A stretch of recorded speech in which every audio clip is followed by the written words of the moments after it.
Kaya nag-pray ako sa Panginoon. Sabi ko, Lord, bigyan mo ako ng pagkakataong makapag-aral sa seminary. Amen. So, ito yung privilege habang nagtuturo kami ni Mrs. sa academy ay binigyan ako ng pagkakataong makapag-aral din sa BDSI. Kaya yung pakilala ko ni Pastor ay nag-aaral at nagtuturo. Hindi po ako nagtuturo sa seminary, sa academy po kami nagtuturo ni Mrs. Tinanong ko si Pastor kahapon, sabi ko ano po ang pwedeng, sabi niya kahit anong pwedeng mag-encourage sa bawat isa. Parang sabi ko nung tinitingnan ko akin sa paikot, parang ako yung dapat i-encourage. Isa po sa tinitingnan ko ay yung length of para sa aking pananaw sa ating pong fellowship ngayon. Kita ko po yung length of service ng nakikita ko yung inyo pong sitwasyon. Mas mahaba po na po siguro yung inyo pong serbisyo sa Panginoon kaysa sa akin. Kaya habang nakaupo ako, tinitingnan ko yung sitwasyon para sa aking challenge, para sa paglilingkod sa Panginoon. Talagang purely ang Biblia lang po ang magbibigay ng challenge ngayong hapon. Bago ko bubuksan yung pong banal na kasulatan, isa po sa pumasok sa isipan ko nung si Pastor Rico nag-invite sa akin para sa short message lang daw po, sabi niya 15 minutes to 20 minutes. Pero nais ko lang pong banggitin ang ilang mga bagay. Kasi ang sabi niya ay encourage daw po ang mga workers. Isa lang sa nag-flashback sa aking isipan, nung ako po ay nung nasa first church po ako na nag-pioneer ako ng church, talagang naranasan ko yung isang pagkakataong ma-burnout sa ministry.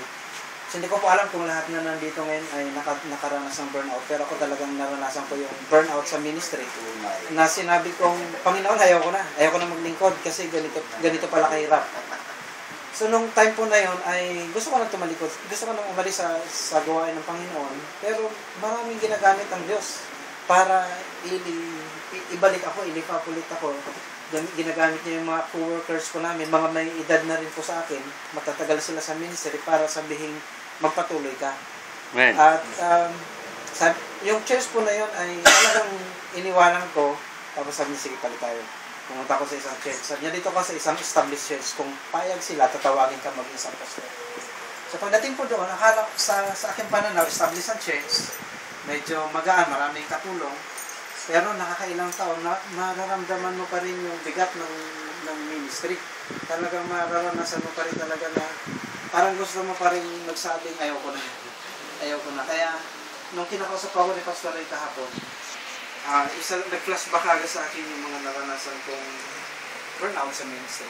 Bago po ako pumunta dito, isang dahilan kung bakit ako nag-pray sa Panginoon. Sabi ko, Lord, bigyan mo naman ako ng pagkakataon lumabas ng Palawan para at least makita ko yung kabuuan ng ministry na hindi ko lang nakikita yung Palawan. Isa doon na gusto ko nga pong mag-aral sa seminary.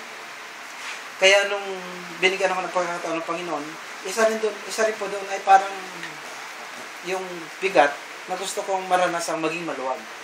Pero habang nandito po ako sa Luzon, talagang inilalagay ako ng Panginoon sa isang gawaing talagang doon niya ako pinagagawa. Kaya nung ako po ay tinawag ng Emmanuel Baptist Church as part-time, last year po ay part-time po ako kasi full-time po ako sa academy ng BBSI. Part-time na pastor, mission pastor ng Emmanuel Baptist Church. Hindi ako nakatanggi.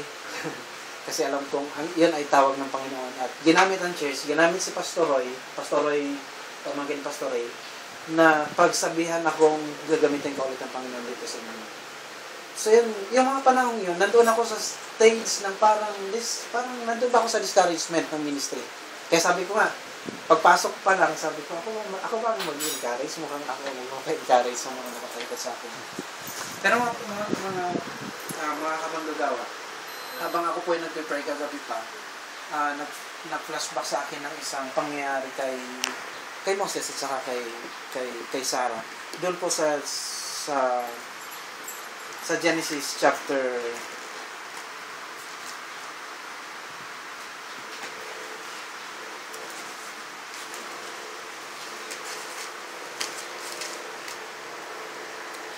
18, verse 10 to 12. Hanggang 10 to 12 lang po ang scope natin kung babasahin. Pero alam naman po natin ang istorya, alam naman po natin ang naging commitment ni Sarah, alam naman po natin ang nangyari kay Abraham bago pa siya naging Abraham. Sabi niya po dito, Genesis chapter 18 verse 10 to 12. He said, I will surely return to you at this time next year, and behold, Sarah your wife will have a son. And Sarah was listening at the tent door, which was behind him. Now Abraham and Sarah were old, advanced in age. Sarah was past childbearing. Verse 12, Sarah laughed to herself, saying, After I have become old, shall I have pleasure, my Lord being old also. Pagpalain po ng Panginoon ang pagkabasa ng kanyang salita. Sandali po tayong manalangin. Amang banal, salamat po na minsan pang pinakita niyo sa akin ang lawak ng gawain sa Rizal. Nakita ko po, Panginoon, ang mga manggagawa ngayon. Papatunay lang ito na sa lugar na ito ay talagang kailangan pa po ng mga manggagawa at harvest, Panginoon, ng inyo pong bukirin. Salamat po sa kasigasigan ng bawat isa sa kanila. Tanda po ito, Panginoon, yung